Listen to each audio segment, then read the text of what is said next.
Ray right next to it. Different tones, which meant different elements. The old man burst into laughter like a madman, muttering to himself that he had never needed to go through hundreds of orphanages, because here was a boy who appeared before him able to instantly recognize the difference between maintenance and continuation. This is something most mages can achieve in their entire lifetime. But then the old man says fate is funny. He doesn't have much time left, and only now did he finally come across real talent. Ray wants to know the name of that other element, the one paired with maintenance. The old man laughs, saying it wouldn't be any fun if he just told him like that. Ray should win the game and find out for himself. He explains that it's simple.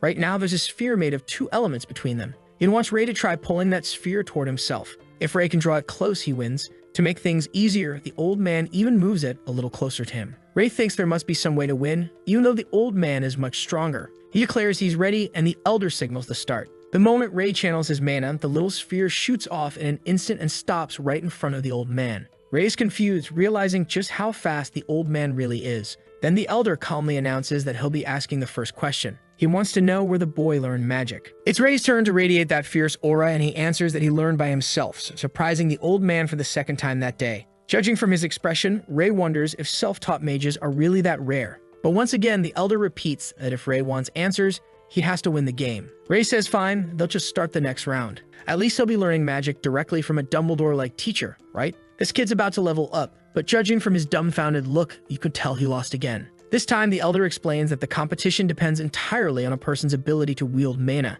The number of circles didn't matter. He's only thinking this to himself because he doesn't know that Ray is already aware of circles. The protagonist realizes that at this pace, he's giving away all his own information while gaining nothing. He's fallen right into the old man's trap. He needs a different approach. The elder extends the sphere again, declaring it's time for the next round. Both of them unleash their mana, the air around them turning intense. Suddenly, Ray flings his hand to the side and activates something. The elder immediately notices the shift, saying the boy changed tactics, and this time he actually wins. I don't know if he threw water or a gust of wind in the old man's face to make him blink, but Ray points out the elder never once said he wasn't allowed to distract him. So the elder tells him to go ahead and ask. Ray wants to know, what exactly is mana? The old man chuckles at such a basic question and explains mana is the most fundamental element of all things in the world. It's what they're made of. No one can see mana, and no one can touch it. But just like how thunder strikes or fire burns, people can observe its movement through secondary phenomena. And when you stop to think about it, he's right. You can't really touch fire. If you try, there's nothing solid there.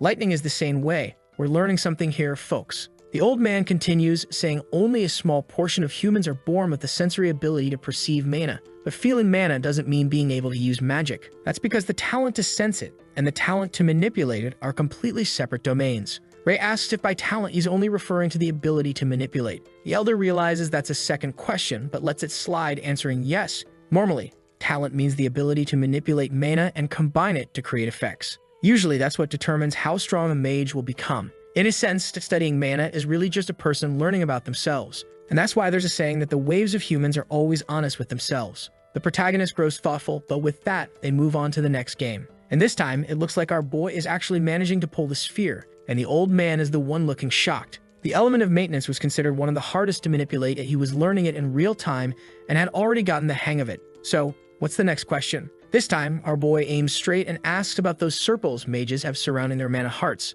The old man explains that those circles can be thought of as vessels containing mana. The mana in the air begins to gather and integrate automatically into the mage's heart. However, the way it's distributed, how it's stored, and which element is stored all depend on the mage themselves. The protagonist asks if this refinement makes mana easier to use compared to the mana present in the air. The old man says yes, but there's a more important reason behind it. Using mana from the air once in a while was fine, but doing it constantly caused something known as mana poisoning. These reactions appear right after a mage keeps drawing on raw mana too much. If you use too much joy mana, you'll end up laughing like an idiot. If you use too much sadness mana, you'll start crying. If you use too much red mana, you'll be consumed with rage. The problem is, these symptoms keep building up until they turn into a permanent mental illness. Oh, that instantly reminds me of that old lady back in the town he came from. Could it be that she developed something like that with one of the elements? Ray, however, remembers Kendrick, the way his personality shifted in an instant, and Ray notices that maybe Kendrick had never been affected by mana poisoning simply because he didn't have any emotions at all. So Ray asks the old man, what if someone could use the mana in the air without being poisoned?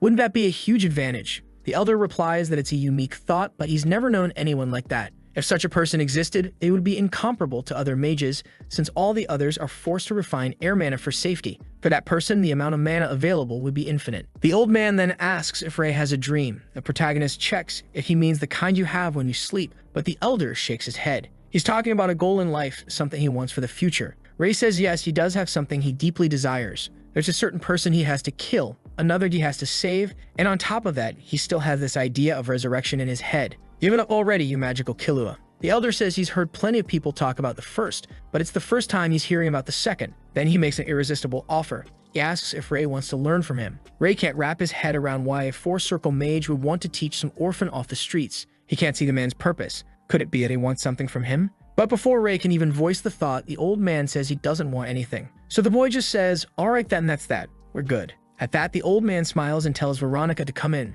She'd been lurking around out of curiosity. She tries to act all awkward, saying she definitely wasn't eavesdropping or anything, no way. The elder insists she come in and sit down, saying he knows exactly who she is. Then he asks why he brought her, Molta, and Jolfing together. She replies that it's to pass down his knowledge as a legacy. The old man nods and says that this is exactly the most important part. What they must pay attention to is the rainbow. Ray immediately sharpens his focus, and the elder says he's heard Ray has been looking for it. The rainbow, or the prism, is a story passed down for hundreds of generations. Thousands have sought it, hundreds of theories exist about it, but they all converge on a single answer. Whoever finds the rainbow will become something close to a god. So yeah, basically the One Piece of mages. Veronica then asks what a god even is. He explains that it's a being so powerful, it can impose anything it wants onto this world. And now Ray finally understands why the man with the monocle was also chasing after it. At that moment, Veronica says she wants to ask something when suddenly the window shatters and something comes flying straight at her face. But relax, our boy's already there, flaring up that aura. The shards of glass are suspended midair, and Veronica wonders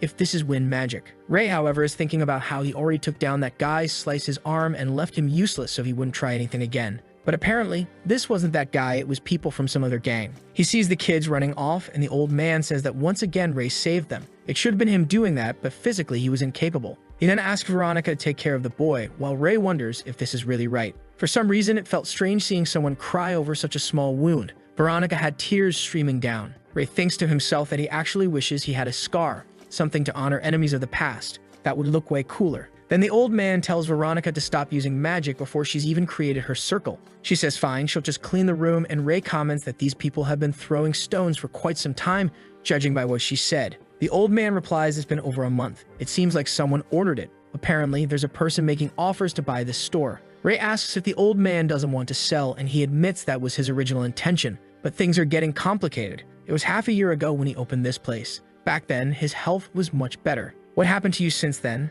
This was the place he built with the intent of training disciples and finishing his research. Veronica, all smiles, handed him flowers, congratulating him for creating the shop. And those kids next to her, they just looked so ordinary. It made me feel like they're doomed to die soon, just like those children on the bridge. The old man says life here was perfect. He could study and teach the kids about magic and the future. The only detail was that it was Veronica managing the store because of the illness he already had. The problem was if he died, things would only get worse. There was no way he could leave the shop to Veronica along with a few children to care for. He says he'll have to sell the place. But Veronica shouts no, he couldn't sell it. This was the place where his dream lived. He had wanted it since the very beginning of his life. The old man thanks her for caring, but says not everything in life happens the way we want. She insists that it doesn't matter. She wasn't going to close the shop. She didn't want to see him fade away. The old man gets emotional, hugging her warmly, apologizing for making her life so difficult. A little later, that black rain is falling again while the old man has gone to bed. Veronica explains that his illness, the eternal sleep, started 2 months ago. Each time he sleeps, the duration stretches longer and longer,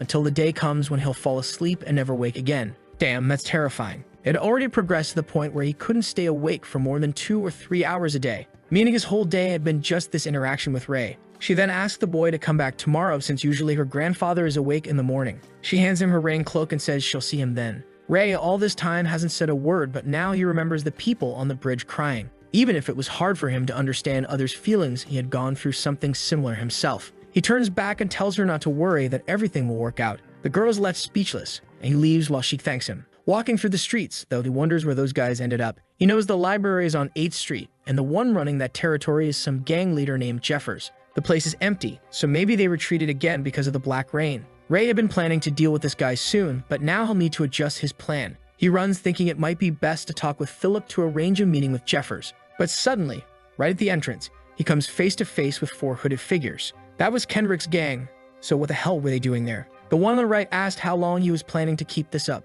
and the one on the left said the boss usually went on like this until morning. Right then, the protagonist